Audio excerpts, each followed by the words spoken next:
So, ayun na nga guys, mayroon nga bagong update sa SB19 so kinonfirm na nga nakasama nga sila sa Beans Body of Work Passion so gaganapin ito sa March 21 sa MOA Arena. So ayun, blessing na naman.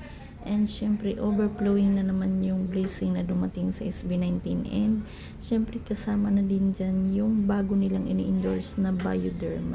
So, ayun. And yun nga, para sa suporta ng mga 18 or mga fans ng SB19 ng tinatawag nating 18 or 18. So, ayun, namakyaw na nga sila ng Bioderm sa mga grocery, and yung iba pa nga ay nag-sold out na online so ayun, makikita talaga natin yung sobrang suporta ng mga 18 sa SB19, and syempre yung kanilang bagong i-release na kanta yung Dam sa kanilang simula at wakas. So yun ay ating aabangan, and syempre doon din sa kanilang darating na kick-off sa SM Mall, not sa SM, kick-off nila sa Philippine Arena, abangan din natin yan sa May 31. So yun, marami tayong aabangan kahit naman na hindi sila nakasali doon sa music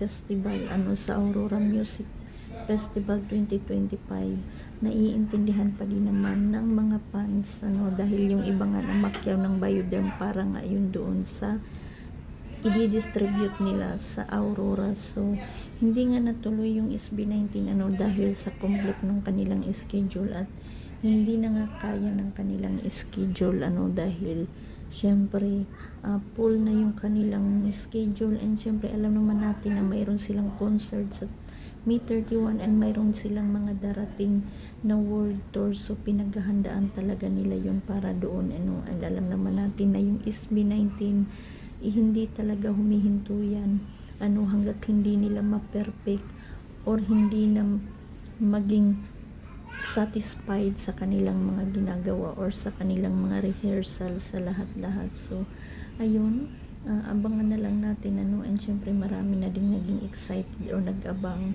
sa February 28 para sa kanilang new single na Dam.